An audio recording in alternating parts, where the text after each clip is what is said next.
யோவான் எழுதின சுவிசேஷம் 13ஆம் அதிகாரம் 12ஆம் வசனம்.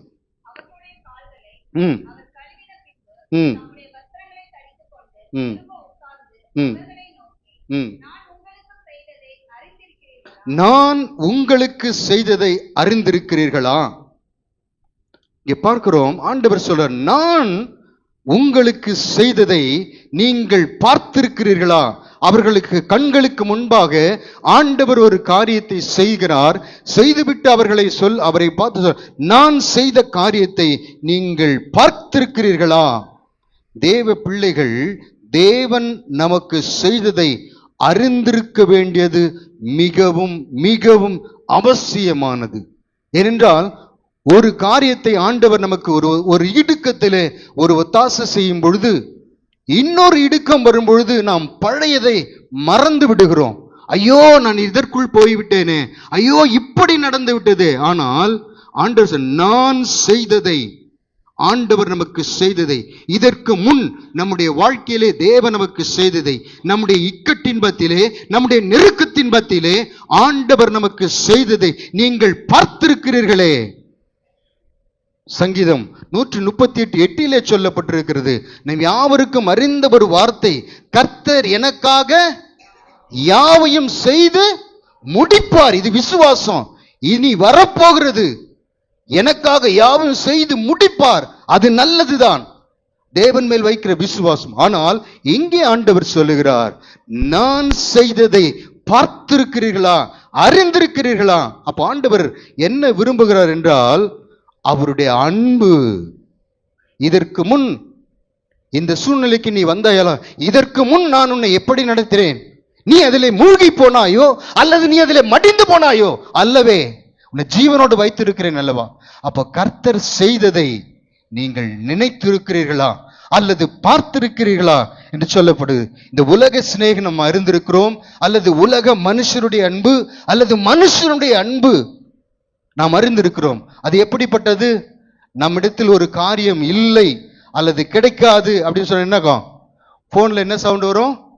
cannot reachable at the moment, please try again later. எங்க நம்ம உதவி கேட்டுருமோ அப்படின்னு ஒரு சூழ்நிலை வந்ததுன்னா, நம்ம போன் நம்பரை போயிட்டு என்ன பண்ணிடுவாங்க? நிறைய ட்ரிக்ஸ் இருக்கு, அதுல என்ன பண்ணுமோ அதை பண்ணிட்டு. அப்போ உலக அன்பு நம்மிடத்தில் ஒன்றும் இல்லை என்று தெரிந்த போது அது நம்ம விட்டு விலகி போகும். நம்ம வாசல்ல இருந்து அங்க இருப்போம், அங்க இருந்து அங்க இப்படி மாறி நம்மளை பார்க்கவே கூடாது என்கிற ஒரு காரியம் உண்டாகும். இதுதான் உலக அன்பு. உலக அன்பு நம்மிடத்தில் உள்ளதை பறிக்கும். ஆனால் தேவனுடைய அன்போ தம்மை தாமே ஜீவ பலியாக நமக்கு தம்மை ஒப்பு கொடுக்கிற அன்பு. ஹல்லேலூயா. ஆகையால் இந்த நாளிலும் தேவனுடைய அன்பை குறித்து, அவரின் மீது அன்பு வைத்தால் அவர் எனக்காக செய்த ஒரு 5 காரியங்களை சமயத்திற்கு ஏற்றபடி சொல்லும்படி வாஞ்சிக்கிறேன். இன்னும் வாசிங்கள். இதே இன்றைக்கு நாம் 13ஆம் அதிகாரத்தை தான் தியானிக்க போகிறோம். ஆகையினால் அந்த அதிகாரத்திலே ஒரு விரலை வைத்துக் கொள்ளுங்கள். 1ஆம் வசனத்தை வாசிங்கள்.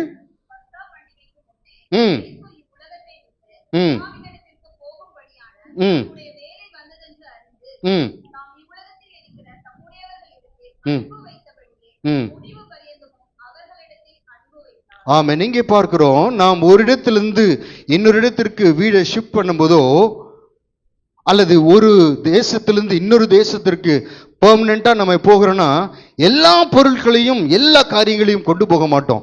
எதை மட்டும்தான் கொண்டு போவோம்? வாட் இஸ் இம்பார்ட்டன்ட், அதை மட்டும்தான் நம்ம எடுத்துட்டு போவோம்.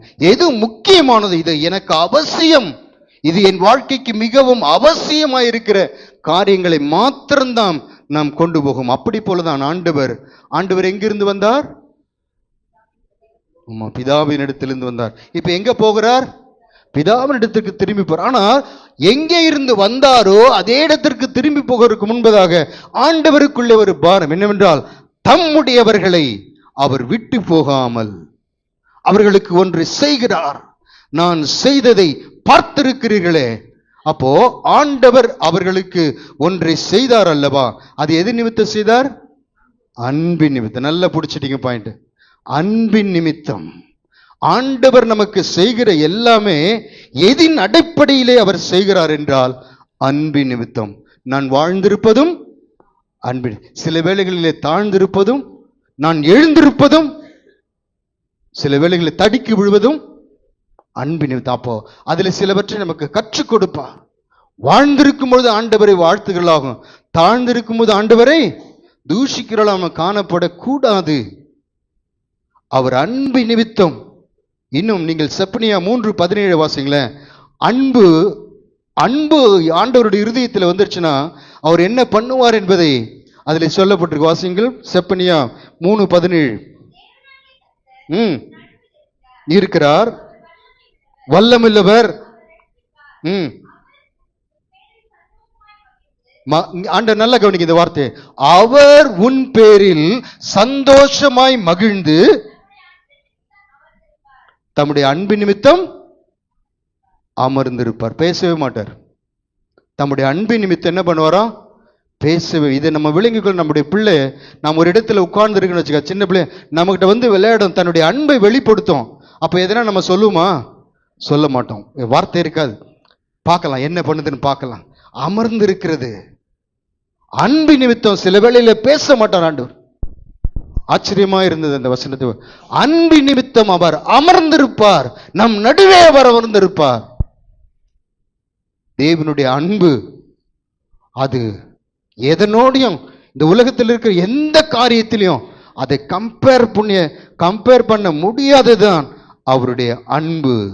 அப்போ ஆண்டவர் நமக்கு செய்து, இங்க சீஷர்களுக்கு பார்க்கும், நான் செய்ததை அறிந்திருக்கிறீர்கள், நான் செய்ததை நீங்கள் பார்த்திருக்கிறீர்களே. அன்பு நிமித்தம் தேவன் நம்மை அணைக்கிறார். சில நேரத்தில் அன்பு நிமித்தம் நம்முடைய பிள்ளை அடிக்கிறோன்னா அந்த பிள்ளை சாகிறதுக்கு அடிக்கிறோம் இல்லை, அதன் மீது இருக்கிற அன்பு நிமித்தம். அந்த குற்றத்தை மறுபடியும் அது செய்யக்கூடாது. அன்பு நிமித்தம் அடிக்கிறோம். தூக்கி நிறுத்துகிறார் அன்பு நிமித்தம். சில வேளையில லைட்டா தள்ளி விடுவார். எது நிமித்தம்? அன்பு நிமித்தம். அப்போ இந்த காரியத்தை நம்முடைய மனதிலே நாம் நன்றாக இருத்தி கொள்ள வேண்டும். என்னவென்றால் அன்பு நிமித்தம். தேவனுடைய அன்பு அது எல்லாவற்றை பார்க்கலும் மேலானது. ஆகையால் தான் நாம் அறிந்திருக்கிறோம். மத்தேயு 3:17 ஆண்டவராகிய இயேசு கிறிஸ்து ஞானஸ்நானம் பெற்று கரையேறின போது ஒரு சத்தம் உண்டானது. என்ன சத்தம்? இவர் என்னுடைய நேசகுமாரன், இவரில் பிரியமாயிருக்கிறேன். நேசகுமாரன் என்ன பிரியம்தான். ஆகிலும் ஆண்டவருடைய அன்பு அவருடைய இருதயத்திலிருந்து பொங்கி வருகிறது. ஏனென்றால் பரலோகத்திலிருந்து பூமிக்கு வந்து அவருடைய சித்தத்தை முழுவதுமாக இயேசு கிறிஸ்து செய்தபடினால. எப்படி செய்தார் என்றால், பிதாவானவர் செய்ய குமாரன் காண்கிறது எதுவோ அதையே அன்று வேறொன்றையும் அவர் தாமாய் நாட் ஈவன் சிங்கிள் ஒன்றையும். அவருக்கு வல்லமை இருந்தது, அதிகாரம் இருந்தது, எல்லாம் இருந்தது. ஆகிலும் அந்த அதிகாரத்தையும் வல்லமையும் தான் நினைத்தபடி அல்ல. பிதா இன்றைக்கு யாரை சுகமாக்க சொல்லுகிறாரோ அவர்களுக்கு தான் சுகம். யாரை தொட சொல்கிறாராங்க, யாருக்கு பேச, ஒரே ஒரு சமாரிய சரீரத்தில் போ, அவள் நிமித்தம் நான் அந்த கிராமத்தை ரட்சிப்பேன், ஒரே ஒரு, வேற ஒன்று செய்ய மாட்டேன். அப்போ பிதாவுக்கு அப்படி கீழ்ப்படிந்த போது அங்கே பிதாவானவர் சொல்கிறார், இவர் என்னுடைய நேசகுமாரன், இவரில் பிரியமாயிருக்கிற. அன்பின் வெளிப்பாடு. ஆனால் அந்த அன்பின் வெளிப்பாடு இன்னொரு காரியத்தை செய்கிறது. 4:1 வாசிங்க.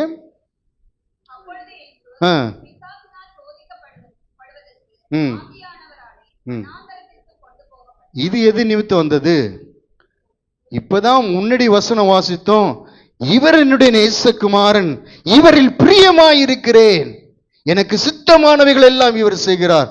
அன்பு நிமித்தம். உடனே அடுத்த வார்த்தை, பிசாசினாலே சோதிக்கப்படும். இது எது நிமித்தம் உண்டானது? அன்பு நிமித்தம். அப்போ ஒரு சோதனை வரும் பொழுது ஆண்டவர் என்ன செய்கிறார்? நமக்குள்ளே என்ன எப்படிப்பட்ட ஒரு களிம்பெல்லாம் காணப்படுகிறதோ, தேவனுக்கு விருப்பம் இல்லாதவைகளை அவைகளை சுத்திகரிக்கும்படி. அப்ப நான் அடுத்த கேள்வி வரும், இயேசுவுக்கு என்ன களிம்பு இருந்தது? அதாவது இல்ல, நமக்கு மாதிரியை வைக்கும்படி, நமக்கு மாதிரியை வைக்கும்படி. ஏன்னா இதே 13:13 சொல்லப்பட்டு, ஆண்டவரும் போதகருமாகிய நானே இவைகளை செய்ததுண்டானால் நீங்களும் செய்யும்படி. அப்ப இயேசுனுடைய மாதிரி இப்பதானே சாட்சி கொடுத்தார், இப்பதானே என்னுடைய நேசகுமாரன் என்று சொன்னால், அன்பு நிமித்தம் சொன்னார்ல, உள்ளம் பொங்கி சொன்ன அந்த அன்பு எங்கே? அந்த அன்பு நிமித்தம் அங்கே சோதி. ஆகையால் இந்த நாளிலும் தேவன் என்மேல் வைத்த அன்பு நிமித்தம் எனக்கு செய்த, அதாவது நமக்கு செய்த 5 காரியங்களை நாம் தியானிக்க போகிறோம். அப்போ நம்முடைய சிந்தை எப்படி இருக்க வேண்டும் என்றால், ஆண்டவர் என்னை வாழ்ந்திருக்க பண்ணுவார், சில நேரங்களிலே என்ன பண்ணுவார், தாழ்ந்திருக்கவும் பண்ணுவார். என்னை படிப்பிக்கும்படி தேவன் இவைகளை 2ஐயும் பேலன்ஸ் பண்ணி என்னை நடத்துகிறார் என்கிற சிந்தை நமக்குள் இருக்குமானால், அவருடைய அன்பை விட்டு நம்மை ஒரு நாளும் ஒரு மனுஷனும் பிரிக்க முடியாது. எத்தனை பேர் இது விசுவாசிக்கிறோம்? ஹல்லேலூயா. இந்த சிந்தை நமக்கு இருக்க வேண்டும். வாழ்ந்திருக்கவும் தேவன் என்னை செய்வார், சில வேளைகளில் என்னை தாழ்ந்திருக்க பண்ணுவார், நம்முடைய நன்மைக்காக. வாசிங்கள். முதலாவது, அன்பு நிமித்தம் ஆண்டவர் என்ன பண்ணுகிறார் என்றால், அன்பு நிமித்தம் அவர் அமர பண்ணுகிறார். வாசிங்கள். மத்தேயு 26:20.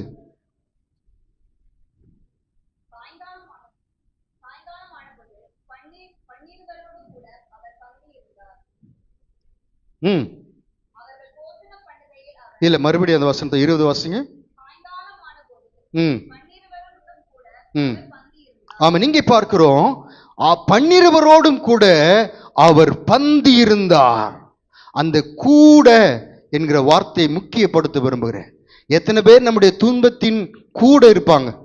ஒரு சந்தோஷம்னா 10 பேர் வந்து நம்மளை சேர்த்துக்குவாங்க, அல்லது நமக்கு ஒரு வசதி வாய்ப்பு இருக்குன்னா 10 பேர் நம்ம இடத்துல வருவாங்க. ஆனால் இங்கே பார்க்கிறோம், இந்த சீஷருடைய தகுதி என்ன தெரியுமா? ஆண்டவருடைய பக்கத்துல நிற்பதற்கு தகுதி உண்டோ? அல்லவே. அப்படிப்பட்டவர்களை ஆண்டவர் என்ன தம்மோடு கூட அங்கே நிற்க பண்ணுகிறதை பார்க்கிறோம். இன்றைக்கு எல்லாரும் நம்ம ஆலயத்திற்கு வந்திருக்கிறோம். ரட்சிக்கப்பட்டவர்கள், ரட்சிக்கப்படாதவர்கள், தேவனை அறிந்தவர்கள், தேவனிடத்தில் அநேக வருஷமாய் அன்பு கூர்ந்தவர்கள், எல்லாரும் ஒரு சத்தியத்தை நாம் அறிந்து கொள்ள வேண்டும். அது என்னவென்றால், நாம் இன்றைக்கு அமர்ந்திருப்பது தேவனுடைய அன்பின் நிமித்தம். நம்ம இங்கு வராதபடிக்கு நமக்கு தடை உண்டானது. கடந்த வாரத்திலே சகோதரன் புருஷத்தவர் சொன்னார், எனக்கு தடை உண்டானது, அதை மீறி நான் வந்தேன். ஏன்?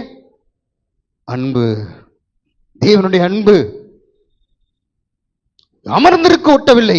என்னை வீட்டிலே, என்னுடைய பாரம்பரியத்திலே என்னை அமர்ந்திருக்க ஒட்டவில்லை. நான் வந்தேன் தேவனுடைய அன்பின் நிமித்தம். இன்னும் ஒரு வசனத்தை வாசியுங்கள். 26, 29 வாசியுங்கள்.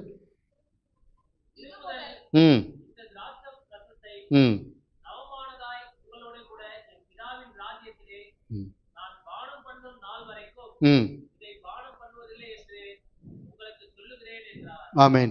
இந்த வசனத்தை நாம் அநேக வேளைகளில் வாசித்திருப்போம். இதனுடைய ஆழத்தை கொஞ்சம் நாம் அறிந்து கொள்ள வேண்டும். ஆண்டவர் சொல்லுகிறார், இங்கே பந்தி இருக்கிறார். அவர் சாப்பிடும்போது எழுந்து அவருடைய கால்கள் எல்லாம் கழுவிட்டு ஆண்டவர் சொல்ல, இதை நான் பிதாவின் ராஜ்யத்திலே புசிக்கும் வரைக்கும்.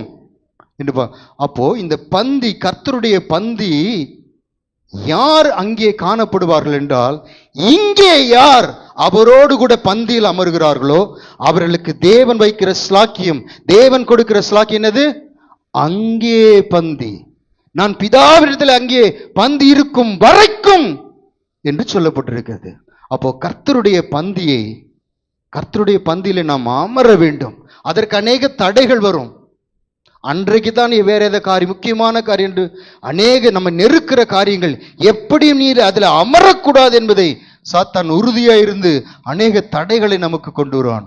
ஆகிலும் அவைகளை எல்லாம் நாம் அடையாளம் கண்டு அவைகளை தாண்டி அன்பின் நிமித்தம் கர்த்தருடைய பந்தியை நாம் ஒருபோதும் 99% அதை அசட்டை பண்ணக்கூடாது. ஏனென்றால் அது ஏதோ இங்கே எடுக்கிற ஒரு அப்பமும் திராட்சரசம் மாத்திரம் என்று நாம் அவைகளை நினைக்க கூடாது. தேவன் நம்மளை பந்தியிலே அமர வைக்கிறார் என்றால் அங்கே அவரோடு கூட நாம் காணப்படும்படி, அந்த பந்தியிலே யார் இங்கே இருந்து அவருடைய சித்தத்தை செய்து நான் வருமளவு இதை செய்யுங்கள் என்று சொல்லியிருக்கிற கற்பனையை கை கொள்ளுகிறவர்களுக்கு அங்கேயும் ஒரு பந்தி உண்டு.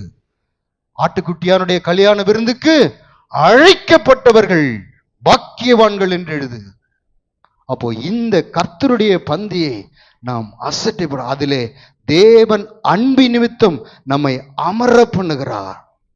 நாம் அறிந்திருக்கிறபடி ஆதியாகமம் 43ஆம் அதிகாரம் 30ஆம் வசனத்திலே யோசேப்பு தன் சகோதரரை அன்பின் நிமித்தம் அங்கே அந்த பந்தியிலே அமர வைக்கிறான்.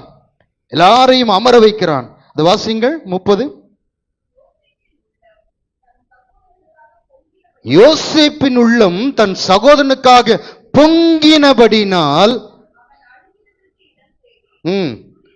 போதும். 43 வாசிங்க. அதனுடைய ரிசல்ட் என்னன்னு பார்க்கிறோம். யோசேப்பின் உள்ளம் இப்போது தன்னுடைய சகோதரருக்காக அன்பு நிமித்தம் பொங்குகிறதை பார்க்கிறோம். அதனுடைய ரிசல்ட் 33 வாசிங்க.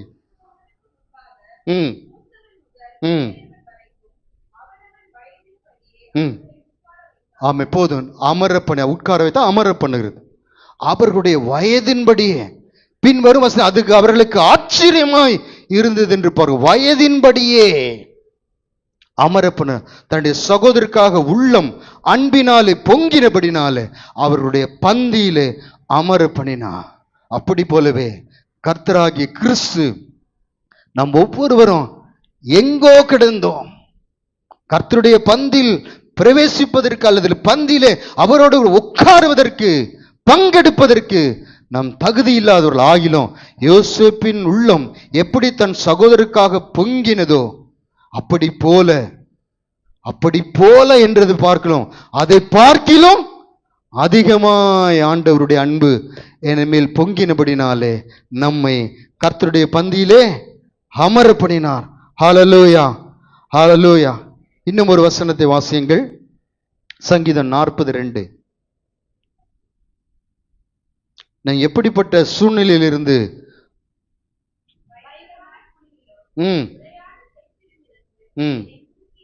ஆமா நீங்க பார்க்கிறோம். இதுதான் நம்முடைய முந்தைய நிலைமை. நம்முடைய பந்தியில் அமர வைப்பதற்கு முன்பு நாம் எப்படிப்பட்டவர்களா இருந்தோம்? தேவனுடைய அன்பு எனக்கு என்ன செய்தது என்றால், நாம் குழியில் அல்ல, எப்படி சொல்லப்பட்டதுக்கு, பயங்கரமான குழி, சேர் அல்ல. எப்படிப்பட்ட சேரு? உளையான சேத்திலிருந்தா தூக்கிடலாம், உளையான சேர் இழுத்துக்கிட்டே போகும். அப்படிப்பட்ட ஒரு பாவத்தின் காரியங்கள் நம்மை உலகத்தோடு இழுத்து கொண்டு போனதை குழியில கிடந்த ஒருவனாலும் தூக்க முடியாது. பாவமான காரியத்தை ஒருவனாலும் மன்னிக்க முடியாது என்று தூக்க முடியாது. அப்படி கிடந்த நம்மை தேவன் உளையான சேற்றிலும் பயங்கரமான குழியிலும் இருந்த நம்மை தூக்கி எடுத்து எங்க வச்சிருக்கிறாரு? ஆமா, தூக்கி எடுத்து கண்மலையின் மேல் நிறுத்தினார் என்று எழுதியிருக்கு. கர்த்தருடைய பந்தியிலே நம்மை அமர பண்ணுகிறது, அவருடைய அன்பை நமக்கு காண்பிக்கிறது. மாத்திரமல்ல, நாம் அறிந்திருக்கிறபடி லூக்கா எழுதின சுவிசேஷம் 15ஆம் அதிகாரத்திலே இளைய குமாரனை குறித்து அறிந்திருக்கிறோம். அவன் திரும்பி வரும்போது எப்படிதான் வந்தான்? தகப்பனே, உமக்கு குமாரன் என்று சொல்லப்படுவதற்கு நான் தகுதி அல்ல, வேலைக்காரர் ஒருவளாய் என்னை ஏற்றுக்கொள்ளும் என்று வந்த போது அவனை வேலைக்காரனா ஏற்றுக்கொண்டாரா? அல்லவே. அன்பு, தகப்பனுடைய அன்பு அவனுக்காக, தன் குமாரனுக்காக பொங்கினபடினாலே அவனுக்கு என்ன பண்ண? விருந்து பண்ணி அதிலே அவரை அமர பண்ணுகிறதை பார்க்கும். அன்பு கர்த்தருடைய சமூகத்திலே நம்மை அமர பண்ணுகிறது. இன்னும் லூக்கா 7:37 வாசிங்க.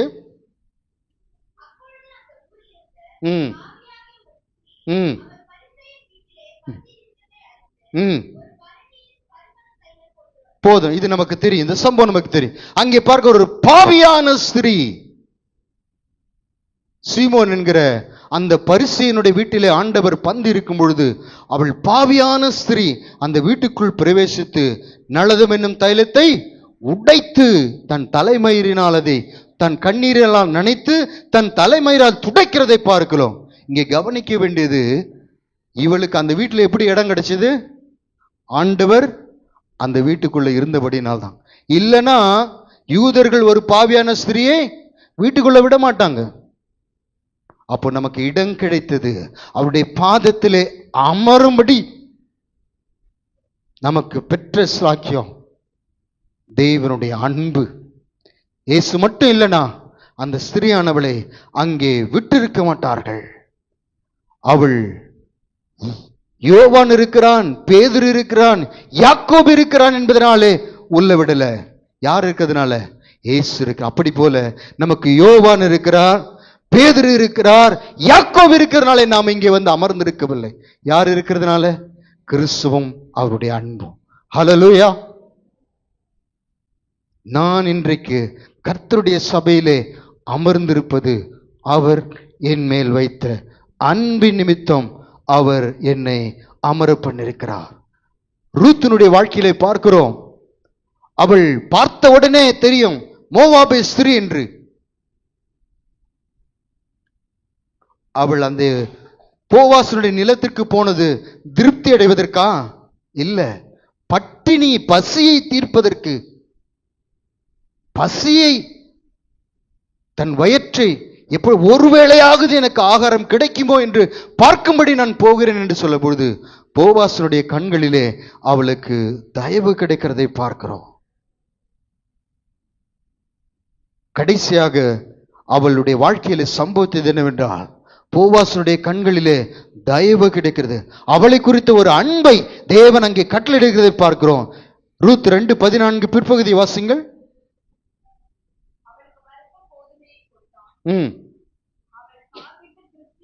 போதும். இப்ப என்ன உண்டாச்சு? ஆமா, அவருடைய சமூகத்திற்கு வரும் பொழுது நமக்கு உண்டாகிற காரியம் என்னடா, நம்மை அவருடைய சமூகத்திலே அமர பண்ணி திருப்தியாக்கி அனுப்புகிற தேவன். ஹல்லேலூயா.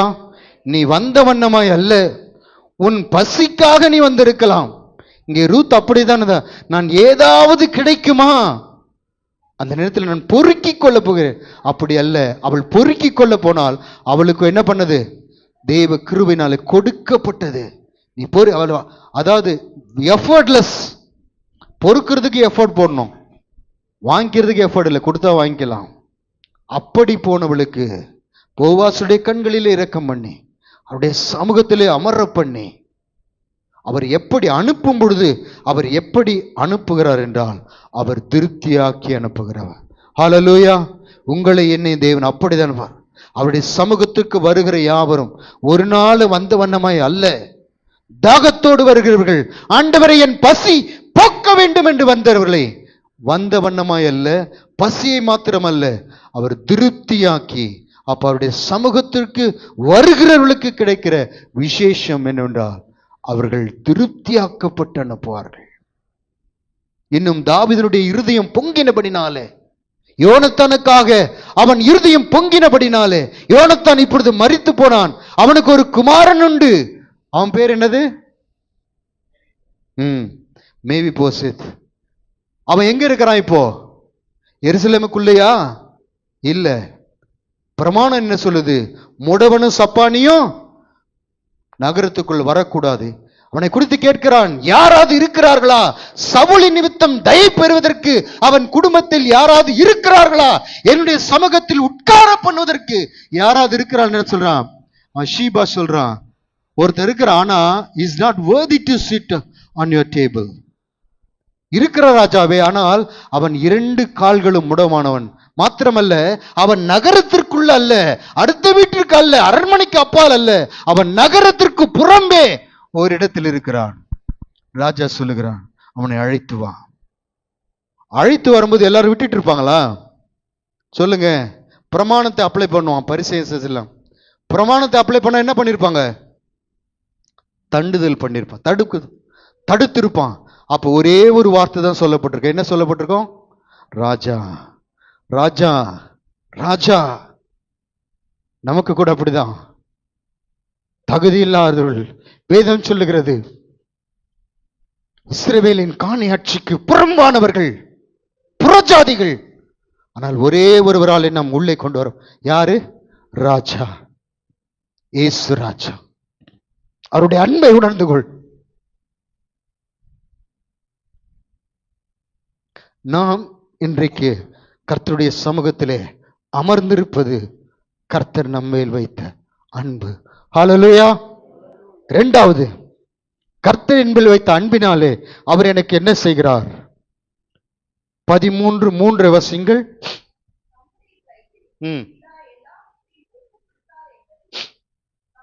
13:3 13:3.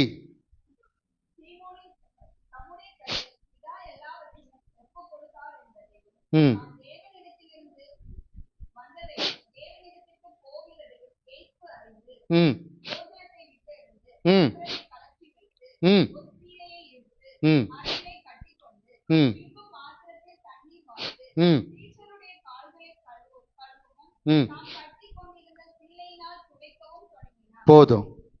இங்கே பார்க்கிறோம், ஆண்டவர் என் மீது வைத்த அன்பினாலே எனக்கு கிடைத்த 2வது, தேவன் என்னை கழுவினார். இங்கே பார்க்கிறோம், போஜனத்தை விட்டு எழுந்து. இதை நான் கொஞ்சம் யோசித்து பார்த்தேன். நம்ம சாப்பிட்டு இருக்கும்போது நடுவில் எழுந்திருப்போமா? முக்கியமான காரியம் இல்லாமல் எழுந்திருக்க மாட்டோம். ஒரு ஃபோன் கால் வந்தால் கூட என்ன சொல்கிறோம்? நான் I'm having lunch R dinner R food. சாப்பிட்டு இருக்க, அப்புறமா கூப்பிடுறேன், நான் உங்களை கூப்பிடுறேன், ஆனால் இப்போ எழுந்துக்க முடியாது. எதுக்காக? ஒரு முக்கியமான, ஒரு ஆபத்தான, அந்த ஒரு முக்கியமான காரியத்துக்கு தான் போஜனத்தை விட்டு எழுந்திருப்போம். ஆண்டவர் போஜனம் பண்ணி திடீரென்று அவர் எழுந்திருக்கிறதை பார்க்கிறோம். ஏனென்றால் நினைக்கிறார், இதுதான் கடைசி போஜனம், என்னுடையவர்களோடு நான் பண்ணுகிற இந்த பூமியிலே, இந்த பூலோகத்திலே நான் பண்ணுகிற கடைசி போஜனம். அப்ப ஆண்டவர் நான் இப்படியே இவர்களை விட்டுவிடக் கூடாது என்று எழுந்து அங்கே ஒரு சீலையை கட்டிக்கொண்டு அவருடைய கால்களை தேவன் கழுவுகிறதை பார்க்கிறோம். தேவனுடைய அன்பு என்னை கழுவினது. 4 வசனத்தை வாசிங்க. ம் ம் ம் ம் ம் கழுவும். போதும். என்னை அவர் கழுவதற்கு என்னால் அவருக்கு என்ன லாபம் இருக்குதா? அதாவது ஆண்டவரால நமக்கு லாபம், கரெக்டா? என்னை அவர் தம்முடைய இரத்தத்தினாலே கழுவதற்கு ஆண்டவருக்கு என்ன லாபம்? ஒன்றுமில்லை. ஆகிலும் பாத்திரத்தில் தண்ணீர் எடுத்து அவர்களை கழுவினது போலவே தகுதியில்லாத நம்மையும் என் நிமித்தம் ஆண்டவருக்கு ஒரு லாபமும் இல்லை. தாவீது நிமித்தம் லாபம் இருந்தது. என்னது? ஆலயத்தை கட்டுறதுக்கு பொண்ணுலாம் வச்சிருந்தான். அதை வச்சு பெரிய ஒரு பிரம்மாண்ட ஆலயம். நம்ம கிட்ட என்ன இருக்கு? நத்திங். அப்படி இருந்த நம்மை தம்முடைய விலையேற பெற்ற ரத்தத்தினால் நம்மை கழுவினார். ஹல்லேலூயா. இன்னும் நீங்கள் 13:5 வாசிங்கள். ம் ம் ம் ம் ம் ம் ம் ம் ம் ஆமென். இந்த சம்பவம் நமக்கு நல்லா தெரியும். இங்கே ஆண்டவர் ஒவ்வொருடைய பாதங்களையா, அதாவது பாதங்களை ஒவ்வொருடைய சிஷ்யருடைய ஒவ்வொரு பாதங்களையும் கழுவிக்கொண்டு பேதுருவிடத்திலே வரும்பொழுது அவன் சொன்னதை நாம் அறிந்து, ஆண்டவரே நீர் என்னை கழுவக்கூடாது என்று சொல்லுகிறான். ஆண்டவர் அவனோடு பட்சமாக அங்கு பேசுகிறதை பார்க்கிறோம். நான் இந்த சம்பவத்தை கொஞ்சம் தியானித்த போது எப்படிப்பட்ட சூழ்நிலையிலே ஆண்டவர் அவனோடு பட்சமாய் பேசினார் தெரியுமா? யூதாஸ் அவரை காட்டி கொடுக்க போகிறார் என்று தெரியும்.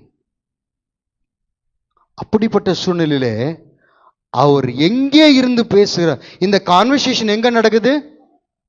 கரெக்டா சொல்லுங்க போகலாம். இந்த கான்வர்சேஷன் எங்க நடக்குது? பேதுருவின் பாதத்துக்கிட்ட நடக்குது. கொஞ்சம் யோசித்து பாருங்க. ஆண்டவர் பேதுருவின் பாதத்தை பிடித்துக் கொண்டு அங்க பேசுகிறதை பார்க்கிறோம். இயேசுவின் அன்பு எப்படியும் அவன் என்னை மறுதலிக்க தானே போகிறான். வேண்டான்னு சொன்னா விட்டுடலாம். ஆண்டவர் அப்படி போகல. இவன் சேவல் கூவதற்கு முன்னே 3 தரம் என்னை மறுதலிக்கிறவன் தானே ஆண்டவர் முன்னதாக அறிந்திருந்தார் அல்லவா? அப்படி இருந்தும் பேதுருவின் கால்களை அங்க பிடித்து கொண்டாடு அவனை கன்வின்ஸ் பண்றார். இல்ல பேதுருவே, இப்பொழுது நீ உணர்ந்து கொள்ளாய், இப்பொழுது உனக்கு தெரியாது. வேதம் சொல்லுகிறது, ஏசாயா 6:1 பார்க்கிறோம், உயரமும் உன்னதமான சிங்காசனத்தில் வீற்றிருக்கிற தேவன் இப்பொழுது எங்கே இருந்து பேசுகிறார்? பேதுருவின் பாதத்தை பிடித்துக் கொண்டு. அங்கே இதை நான் எழுதும்போது ஒரு நிமிஷம் நின்று விட்டேன். ஆண்டவருடைய அன்பு பேதுருவின் பாதத்தை பிடித்து. அப்போ ஒரு காரியம், பேதுரு இயேசுவின் பாதத்தை பிடித்ததினாலே அவன் கழுவப்படவில்லை. எப்படி கழுவினார்?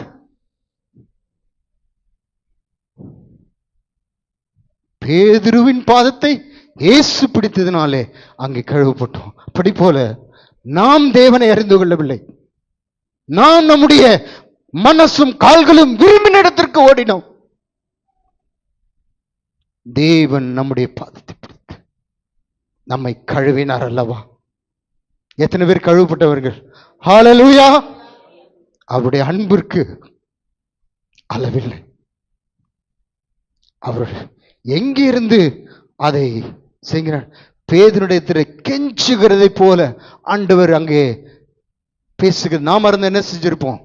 நம்மை இவன் தான் மறுதலிக்க போகிறான், இவன் இப்படிப்பட்டவன் என்று நாம் முன்னதாகவே ஒருவரை குறித்து அறிந்திருப்போமானால் ஒரு வார்த்தை சொல்லி, நீங்க தானே சொன்னீங்க, அதனால அடுத்த ஆளுகிட்ட போலாம், போகல. அதுதான் தேவனுடைய அன்பு. இன்றைக்கு உலகம் மதருடைய அன்பை மேன்மையாக, நல்லதுதான், மதருடைய அன்பு நல்லதுதான், ஆனால் இயேசுவின் அன்புக்கு அது ஈடாகாது. அவருடைய பாதத்தை பிடித்து தகுதி இல்லாத உயரமும் உன்னதமான சிங்காசனத்தில் வீற்றிருக்கிற தேவன் இப்பொழுது அமர்ந்திருக்கிற இடம் பேதுருவின் பாதம். அங்கிருந்து சொல்லுகிறார், அங்கிருந்து அவனை கன்வெக்ட் பண்றார். இயேசுவின் அன்பு நம்மை கழுவினது. இன்னும் எரேமியா 15:19 வாசிங்கள்.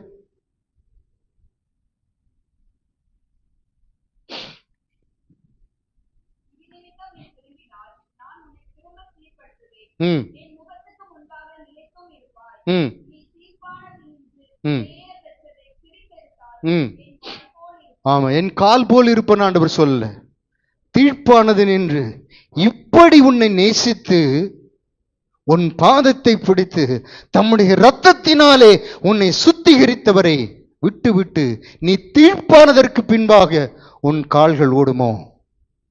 ஆண்டவர் சொல்லுகிறார். ஆண்டவருக்கு எப்பொழுதுமே அற்புதங்களை பெற்றுக்கொள்கிறோடு சம்பந்தம் அதிகமா இருக்காது. வருவாங்க, அற்புதத்தை செய்வாரு, போயிடுவாங்க. அவருடைய கால்களை கழுவினாரா? யார் ஆண்டவருக்கு கழுவார் தெரியுமா? நீ அற்புதம் பெற்றுக்கொள்ள, அற்புதத்தை கொடுப்பாரு, அற்புதத்தை செய்வாரு, ஆனா அவரோட ஐக்கியம் இருக்காது. அற்புதத்தை பெற்றுக்கொண்டு போய்விடுவார்கள், அற்புதத்தை பெற்றுக்கொண்டு போய்விடுவார்கள், அவர்களோடு அவருக்கு ஐக்கியம் இருக்காது, அவர்களை அவர் கழுவவும் மாட்டார். இங்கே யாரை கழுவுறா? அவரோடு இருக்கிறவர்களுக்கு, அவருடைய பாதத்திலே அமர்ந்திருக்கிறவர்கள். முதலாவது அமர பண்ணுகிறார், இரண்டாவது அன்பின் நிமித்தம் அவர் என்னை செய்கிறது, அவருடைய இரத்தத்தினாலே என்னை சுத்திகரிக்கிறார். நான் விலகி ஓடின போதும், நான் அநேக சாக்கு போக்குகளை சொன்ன போதும், அவருடைய அன்பை நான் அசட்டை பண்ணுவது போல நடந்து கொண்ட போதும், என்னிடத்தில் பட்சமாய் பேசி தம்முடைய இரத்தத்தினாலே என்னுடைய பாவங்கள என்னை கழுவினார். ஆனால் பேதுருவுக்கு சொன்ன உடனே அவன் என்ன பண்றான்? பிற்பாடு சுதாரித்துக் கொள்கிறான். ஐயோ, நான் தவறாக சொல்லிவிட்டேன். அதற்கு பிற்பாடு யாருடைய பாதத்தை கழுவினார்? யூதாசனுடைய பாதத்தை கழுவினார். பங்கு இருக்கிறவர்களுக்கு பற்றிதானே கழுவார் ஆண்டவர். யூதாசனுடைய பாதத்திற்கு வந்த போதும் ஆண்டவருடைய பாதத்தை கழுவுகிறது பார்க்கிறோம். ஆனால் அவன் என்ன பண்ணா? அவன் தன் குதிங்காலை தூக்கினான். ஆண்டவர் கழுவும்போது ரெண்டு காரியத்தை நம்மளால் பண்ண முடியும். ஒன்று, மனம் திரும்பி தீர்ப்பானதை விட்டு விட்டு, ஆண்டவரே உம்முடைய ரத்தம் என்னை பாவங்களை சுத்திகரிக்க வல்லமையுள்ளதா இருக்கிறது என்று நம்மை ஒப்பு கொடுக்க முடியும்.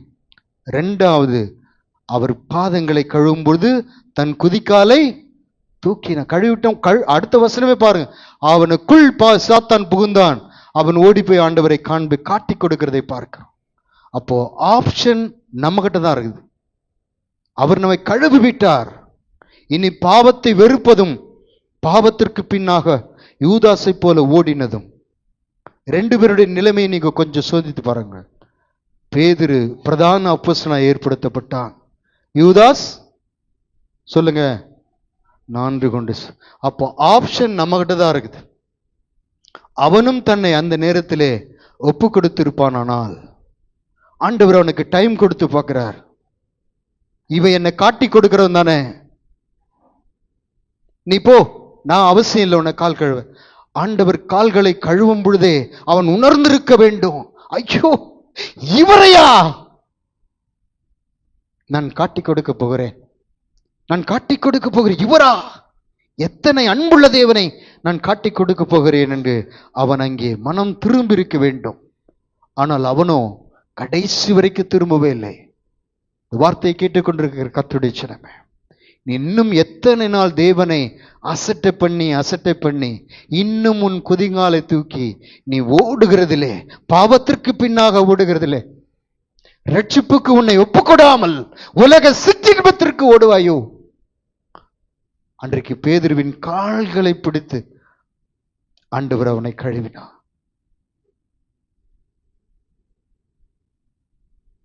மூன்றாவதாக, அன்பின் நிமித்தம் அவர் எனக்கு செய்த காரியம். வாசியுங்கள். அன்பின் நிமித்தம் அவருக்கு செய்த காரியம் என்னவென்றால், ஆண்டவர் எனக்கு கற்றுக் கொடுக்கிறார். முதலாவது காரியத்தை சொல்லுங்க, அமர. இரண்டாவது காரியம், கழுவுகிறார். முதலாவது என்னை அமர பண்ணினார் அன்பின் நிமித்தம். இரண்டாவது அன்பின் நிமித்தம் என்னை தம்முடைய இரத்தத்தினால் கழுவினார். மூன்றாவது எனக்கு கற்றுக் கொடுக்கிறார். என்ன கற்றுக் கொடுக்கிறார்? வாசிங்கள் 16 17.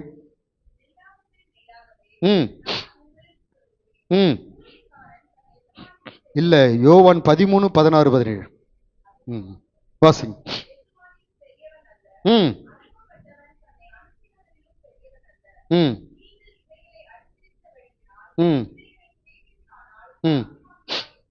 ஓகே, 3ஆம் வசனத்தை வாசிங்க.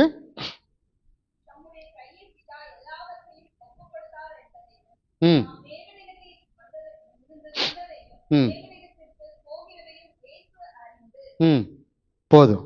இங்கே பார்க்கிறோம், பிதா தம்மிடத்தில் எல்லாவற்றையும் ஒப்பு கொடுத்தார் என்று அறிந்து. 4ஆம் வசனத்தின் முதல் வார்த்தை வாசிங்க, போஜனத்தை. அப்ப எப்போ ஆண்டவர் அதை கழுவினார்னா, ஆண்டவர் இங்கே நமக்கு கற்றுக் கொடுக்கிற காரியம் என்னதுமா? அவருக்கு பிதாவானவர் எல்லா அதிகாரத்தையும் கொடுத்த பின்பு, ஒரு ஆபீஸ் இருக்கு, அந்த பிரான்ச்சுக்கே நீங்க தான் இன்சார்ஜ், நீங்க சொல்றபடிதான் நடக்கும் அப்படின்னா நம்முடைய நடக்கை எப்படி இருக்கும்? நம்முடைய சிந்தை எப்படி இருக்கும்? அல்லது நம்ம சபைன்னு வச்சு, சபையிலே உங்களை கூப்பிட்டு நீங்க தான் இனிமே எல்லாம் நீங்க தான் பண்ணணும் அப்படின்னு சொன்னா நம்ம மற்றவங்களை எப்படி நடத்துவோம்? ஆண்டவர் நமக்கு கற்றுக் கொடுக்கிறார். என்ன கற்றுக் கொடுக்கிறார்? தாழ்மையை கற்றுக் கொடுக்கிறார். எல்லாம் 3ஆம் வசனத்தில் சொல்லப்பட்டிருக்கிறது, எல்லாவற்றையும் பிதாவானவர் அவர் கையில் ஒப்பு கொடுத்த பின்பு அவர் எப்படி நடக்கிறார் என்றால், சீலை எடுத்து இடுப்பிலே கட்டி கொண்டு தாழ்மையை தேவன் கற்றுக் கொடுக்கிறார். ஒரு டீமுக்கு லீடர் எப்படி நடக்கிறாங்க நம்ம அறிந்து இருக்கிறோம். ஒரு டீம் லீடர் எப்படி நடக்கிறான்? மேட்டிமையா, அவர்கள் சொன்னதை அதற்காக எப்படி கடுமையான வார்த்தைகளை உபயோகப்படுத்துகிறதை பார்க்கிறோம்.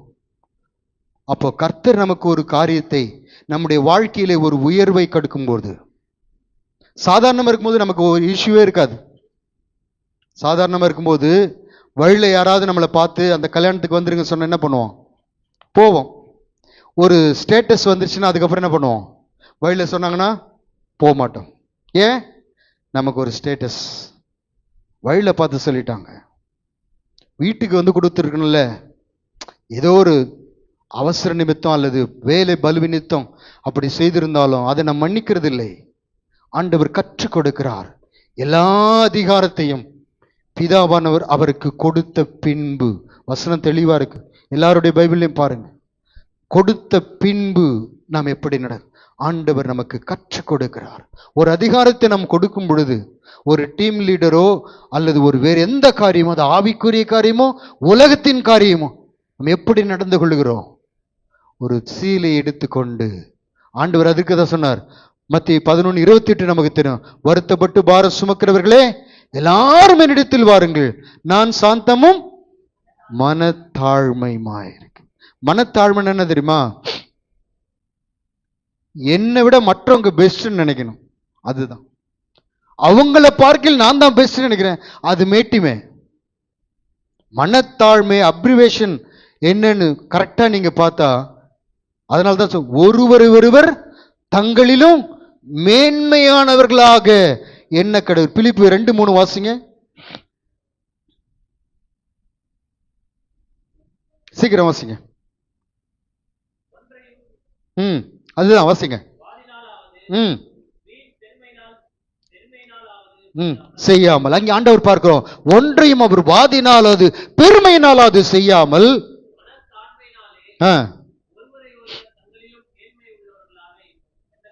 ஆமே, ஒருவர் தங்களிலும் மேன்மை. நான் மறுபடியும் சொல்லுகிறேன், ஒருவன் தன்னை காத்து கொள்ள வேண்டும், எல்லாரையும் விட நான் தான் பெஸ்ட் என்று எண்ணாமல் தன்னைத்தான் காத்து கொள்வதே மனத்தாழ்மை. எனக்கு சிலது தெரியும், மற்றவர்களுக்கு தெரியும், அதுதான் மனத்தாழ்மை. எனக்கு மட்டும்தான் தெரியும், மற்றதெல்லாம் ஒன்னுத்துக்கும் உதவாதது, அப்படி என்ன கூட, அது மன மேட்டிமை, மனத்தாழ்மை. ஆண்டவர் சொன்னால, என்னிடத்தில் கற்றுக்கொள்ளுங்கள், நான் சாந்தமும் மனத்தாழ்மை. அதை ஆண்டவர் இங்கே காண்பிக்கிறதை பார்க்கிறோம். எல்லாவற்றையும் பிதாவானவர் அவருக்கு ஒப்பு கொடுத்தோம். அறையிலே சீலையை கட்டிக்கொண்டு சீஷருடைய பாதங்களை, தன்னை மறுதலிக்கனுடைய, நான் இப்படி சொல்றேன், தன்னை மறுதலிக்க போகிறனுடைய பாதத்தை, தன்னை காட்டி கொடுக்கிறனுடைய பாதத்தை ஆண்டவர் கழுவி மனத்தாழ்மை இன்னதென்று நமக்கு கற்றுக் கொடுத்திருக்கிறார் என்று 13ஆம் வசனத்தில் இருக்கிறது. ஆண்டவரும் போதகருமாகிய நானே அப்படின்னா, நானே என்ன அர்த்தமா? சகல அதிகாரம் உள்ள நானே, சிங்காசனத்தில் வீற்றிருக்கிற நானே இவைகளை செய்ததுண்டானால் நீ எம்மாத்திரம், உன் மேட்டிமை எங்கே? அப்போ மேட்டிமையா நடக்கும்போது நம்ம யாருக்கு விரோதமா நடக்கிறோம்? நம் சரியா சொல்லணும்னா, இப்ப சொல்லணும்னா விரோதமாக, என்னை அவருக்கு விரோதமாக, அவருடைய பரிசுத்த என்னை உச்சந்தலம். ஆண்டவருடைய அன்பு மூன்றாவது என்ன செய்தது என்றால், எனக்கு அவர் கற்றுக் கொடுக்கிறார். எதை கற்றுக் கொடுக்கிறார்? தாழ்மையை கற்றுக் கொடுக்கிறார். சில படிச்ச மனைவிக்கு ஒரு காரியம் சொல்லுவாங்க அடிக்கடி, என்னது? நான் மட்டும் இல்லைன்னா உங்க கதை தெரியும் அப்படின்னு சொல்றவங்களோடு உண்டு. அதே மாதிரி வேலைக்கு போகிற புருஷன் வீட்டில் இருக்கிற மனைவிக்கு சொல்ற, நான் உழைச்சு போடுறதுதான், நீ சாப்பிட்டு சாப்பிட்டு சும்மா. ஆனால் இங்கே சொல்லுகிறது, ஒருவர் தங்களிலும் மேன்மையானவர்களாக. புருஷனை தேவன் தலையாக வைத்திருக்கிறார், மனைவியை சரீரமாக வைத்திருக்கு. இதுதான் நமக்கு சொல்லப்பட்டிருக்கிற வேதத்துல. ஒரு தலை இல்லாம இருந்தா என்ன சொல்லுவாங்க? அதுக்கு பேரு, நான் சொல்லல, நீங்க தான் சொல்றீங்க, என்னது? அப்போ புருஷனுக்கு கீழ்ப்படியாத போறது என்ன பேரு? இதெல்லாம் தான் அங்க நடக்கும். இன்னைக்கு 26 ஒரு சாம்பிள். வெறும் தலை மட்டும் இருந்தா என்ன ஆகும்? ஒருத்தரும் கிட்ட வர முடியாது. ஒரு தலை கிடக்குது, கிட்ட போவீங்களா? அதான் மனைவி இல்லைன்னா அப்படிதான். ஆண்டவர் ஒருவர் சொல்லும் போது, இது ஏதோ ஆபீஸ், நம்ம வேலை செய்யற இடம், அது மாத்திரம் இல்ல, நம்முடைய குடும்பம், நம்முடைய மனைவி, அவளுக்கு ஒண்ணுமே தெரியாது, மட்டம் தட்டக்கூடாது, அவள் எனக்கு ஈக்குவலா வைத்திருக்கிறாண்டவர். ஒருவர் தங்களிலும் மேன்மையினவர்களாக, இது ஆண்டவர் நமக்கு கொடுத்த. நான்காவதாக, நமக்கு சமயம் இல்லை, நான்காவதாக அவர் என்ன செய்கிறார்? அவர் என்னை எச்சரிக்கிறார். எப்படி எச்சரிக்கிறார்? 13-18 வாசிங்க. ம் ம் ம்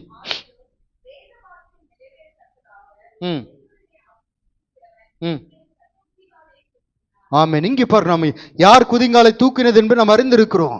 என்னோடு அப்பம் புசித்தவனே தன் குதிகாலை தூக்கினான். ஆண்டவர் அங்கே வார்னிங் கொடுக்கிறதை பார்க்கிறோம். எப்பொழுதுமே ஆண்டவர் ஒரு காரியம் சம்பவித்த பிற்பாடல்ல, அதுக்கு முன்னமே வார்னிங் கொடுப்பார். நம்ம வேதத்துல இருந்து ஏலியின் குமாரருக்கும் வார்னிங் கொடுத்தார் ஆண்டார். ஆனால் ஏலியை குறித்து சொல்லப்பட்டிருக்கிறது 1 சாமுவேல் புஸ்தகத்திலே சொல்லப்பட்டிருக்கிறது, அவன் மறுபடியும் படுத்து கொண்டான் என்று பார்க்கிறோம். அவனுக்கு வார்னிங் கொடுத்த போது அந்த வார்னிங்கை அவன் உணர்ந்து கொள்ளவில்லை. ஆனால் யூதாசும் அப்படிதான். அவனுடைய கால்கள், பேதுருவின் கால்களை எப்படி கழுவினாரோ, மற்ற 11 சீஷருடைய கால்களை எப்படி கழுவினாரோ அப்படி கழுவிட்டு ஆண்டவர் சொல்ல, உங்களில் ஒருவன் என்னை கட்டி கொடுப்பான் என்று சொல்லி அந்த துணிக்கையை தோய்த்து கொடுக்கிறார். உணர்வடையும்படி அவனோ தன் குதிங்காலை தூக்கினான். எச்சரிப்பு ஏற்கனவே கொடுக்கிறார். ஒரு காரியம் வரும் முன்னே எச்சரிப்பு கொடுக்கிறார். பேதுருக்கு எச்சரிப்பு கொடுத்தார். சேவல் கூவதற்கு முன்னே நீ என்னை மறுதலிப்பாய். அப்படி என்றால் இது கண்டிப்பா சம்பவிக்குமல்ல, உனக்கு ஒரு எச்சரிப்பு கொடு, நீ சுதாரித்துக்கொள். நோவாவை குறித்து பார்க்கிறோம். எபிரேயர் 11:7 பார்க்கிறோம். அவன் தேவ எச்சரிப்பை பெற்று. அப்படின்னா நோவா துன்மார்க்கமா இருந்தானா? இல்ல, இன்னும் ஃபைன் டியூன் பண்ணிக்கிறான். தேவனுடைய எச்சரிப்பை கவனிக்கிறவர்கள் தங்களை ஃபைன் டியூன் பண்ணிக்குவாங்க. நம்மளாம் எதை பார்க்கிறோம்? வார்னிங்க நம்ம பார்க்கறதே இல்லை. எதை பார்க்கிறோம்? வாக்கு தத்துவத்தை. வாக்கு தத்துவம் எங்கே இருக்கிறது? நல்லதுதான். நீ வார்னிங்க கவனிச்சாலே வாக்கு தத்துவம் நம்ம வாழ்க்கையில பலிக்கும். ஹல்லேலூயா. வார்னிங்க கவனிக்காம வாக்கு தத்துவம் வராது, ஆக்கினை தீர்ப்பு தான் வரும். அப்படி உங்களுக்கு ஒருவருக்கும் வராதிருப்பதாக கர்த்தர் உங்களை ஆசீர்வதிப்பாராக. வார்னிங் ஆண்டவர் எச்சரிக்கிறார், வார்னிங்கை கொடுக்கிறார். 1 சாமுவேல் 3:2 வாசிங்க.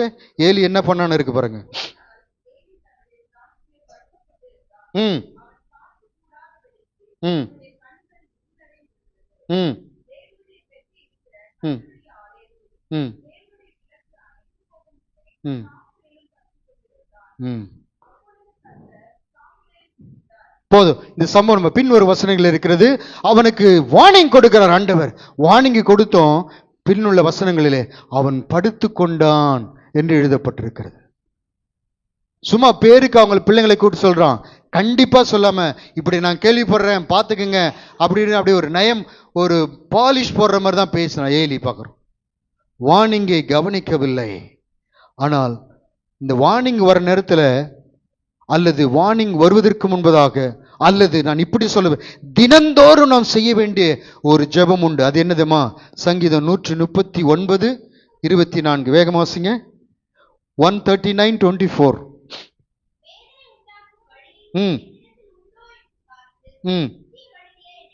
ஆமென். இதுதான் நம்ம ஒவ்வொரு நாளும் நம்முடைய அலுவலுக்கு மற்ற காரியங்களுக்கு புறப்பட்டு நம்ம எல்லா ஜெபிகள் எல்லாத்தையும் ஜெபித்து முடிக்கும்போது இப்படி செய்வது நன்றாயிருக்கு. ஆண்டவரே, வேதனை உண்டாக்கும் வழி என்னிடத்தில் உண்டோ என்று பார்த்து எப்படிப்பட்ட வழியில் நடத்தும்? நித்திய வழி, அதாவது கர்த்தருக்கு பிரியமான வழி. ஆண்டவர், ஒருவேளை நான் தெரியாமல் சாய்ந்து விடுவதற்கு வாய்ப்புண்டு, என் மனம் போக்கில நடந்துவதற்கு வாய்ப்புண்டு, சறுக்குவதற்கு வாய்ப்புண்டு. ஆகினால் எச்சரிப்பு. நித்திய வழியிலே வேதனை உண்டா? ஒரு நாள் உம்மை நான் வேதனைப்படுத்த விடக்கூடாது. உம்மை வேதனைப்படுத்துகிற காரியம் என்னிடத்தில் உண்டோ என்று பார்த்து நித்திய வழியிலே என்னை நடத்தும் என்று செபிப்பது நமக்கு ஏற்றது. கடைசியாக ஒன்று சொல்லி முடிக்கிறேன். 5வதாக, அவருடைய அன்பு என்ன செய்ய வேண்டால், அவருடைய அன்பு கடைசி வரைக்கும் என்னிடத்திலே குறையாது. நான் தள்ளி விடுகிற வரைக்கும் கடைசி வரைக்கும் அன்பு இருக்கும். வாசிங்கள் 26. ம் ம் ம் ம் ம் ஆமாம். நீங்க பார்க்கிறோம், இந்த இடத்துல யூதருடைய முறைமை நாம் கொஞ்சம் அறிந்து கொள்வது நல்லது. அந்த துணிக்கையை தோய்த்து யாரிடத்தில் கொடுப்பேன் என்று சொல்லுகிற பாரு. அப்போ யூதருடைய முறைமையின்படி ஒரு 10 பேர் இருக்கிறாங்களா, அந்த துணிக்கையை தோய்த்து யாருக்கு கொடுப்பார்கள் என்றால், யாருக்கு அவங்களுக்கு பிரியுமோ. இப்ப கேக் வைக்கும்போது யாரை கூப்பிடுறோம்? முதல்ல நமக்கு அந்த குடும்பத்தில் யார் லீடரு, யார் ஃபர்ஸ்ட், அப்படி கூப்பிடல. அப்படி போல யூத முறைமை அந்த துணிக்கையை யாரிடத்தில் கொடுப்பார்கள் என்றால் தங்களுக்கு பிரியமானவரிடத்தில். அப்ப ஆண்டவர் இங்கே யூதாசுக்கு சொல்லாமல் அவனுக்கு டீச் பண்ணுகிறேன். என்ன தெரியுமா? உன்னில் நான் இன்னும் பிரியமா இருக்கிறேன். எப்படிப்பட்ட சமயம் தெரியுமா? நீ ஆல்ரெடி டிசைட் பண்ணிட்ட, நீ யாரிடத்தில் பேசியிருக்கிற, எவ்வளவுக்கு பேசியிருக்கிற, எல்லாவற்றையும் நான் அறிந்திருக்கிறேன், ஆகிலும் என் அன்பு குறையவில்லை. இப்படி நீ திட்டம் பண்ணி விட்டதினாலே உன் மீது இருக்கிற அன்பு எனக்கு குறையவில்லை என்பதை அவன் உணர்ந்து கொள்ளும்படியா. யூதர் முறைமைக்கு தெரியும், யூதருக்கு தெரியும். ஒருவேளை நமக்கு இப்ப தெரியும், விளங்க பண்ணினதுனால. நான் இன்னும் உன்னை நேசிக்கிறேன், நான் இன்னும் உன்னை நேசிக்கிறேன். யூதாசே, நீ மனம் திரும்பு. துணிக்கையை தோய்த்து ஆண்டவர் அங்கே அவனிடத்தில் கொடுக்கிறதை பார்க்கிறோம். அந்த இடத்தில் அவன் என்ன பண்ணிருக்கணும்? யூதாசு, ஆண்டவரே என்னையா தேடினீர்? நாம் பாடுகிறோம், என்னையா தேடினீர் ஐயா இயேசுநாதா, உம்மை மறந்த ஓ துரோகினா, என்னையா தேடினே ஐயா இயேசுநாதா, அடிமை உமக்கே இனினா, உம்மை போல் யாருண்டு எந்தன் இயேசுநாதா, இந்த பாதலத்தில் உம்மை போல் யாருண்டு. போதும், ஆண்டவருடைய அன்பு தியானிச்சாலே பாடல். நான் நிறைய பாட்டு பாடி இருக்கணும், சமயத்துக்காக நான் பாடல. ஆண்டவருடைய அன்பை தியானி ஒவ்வொரு வரிக்கும் ஒரு பாடல் வரும். கடைசியாக ஒரே ஒரு வசனத்தை வாசித்து முடிக்கலாம். ஓசியா தீர்க்க தரிசனம், பேஜ் நம்பர் 1059. திருப்பிக் கொள்ளுங்க, பேஜ் நம்பர் 1059, 14:8.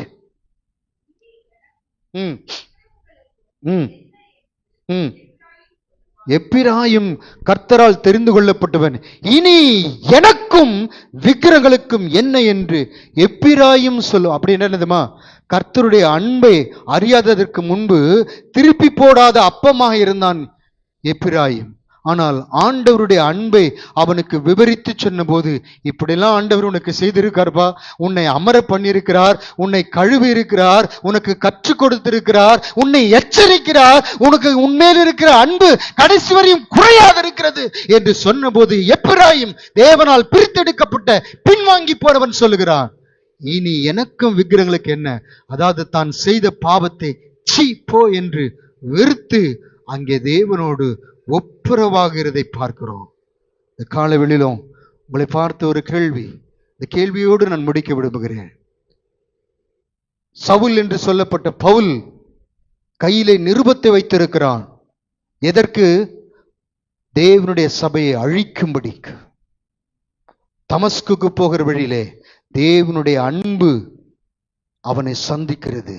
என்ன பண்றான்? லாபமாயிருந்தவைகளையும் அந்த தூக்கி எறிந்து விட்டு தன்னை கர்த்தருக்கு ஒப்பு கொடுத்தான். தேவனுடைய அன்பு எனக்கு என்னவெல்லாம் செய்தது என்று நம்ம கேள்விப்படும். நாம் என்ன செய்ய போகிறோம்? இனி எனக்கும் விக்கிரங்களுக்கு என்னை பாவமாக்குகிற காரியம் இனி என்னை தொடராதபடிக்கு நான் விட்டு விடுவேன் என்று சொல்லி நாம் தீர்மானிக்கிறோமா? அப்படி உங்களை இன்றைக்கு ஒப்பு கொடுப்பீரானா, கர்த்தருடைய ஆவியானவர் உங்களை நிரப்பி, அன்றைக்கு எப்படி இளைய குமாரனை தன் மறுபடியும் வேலைக்காரனாக அல்ல சொந்த குமாரனாக ஏற்றுக்கொண்டாரோ, அப்படி ஏற்றுக்கொள்வதற்கு தேவன் வல்லவராயிருக்கிறார். உங்களை ஒப்பு கொடுப்போம். கர்த்தர் உங்களை ஆசீர்வதிப்பாராக. ஆமென்.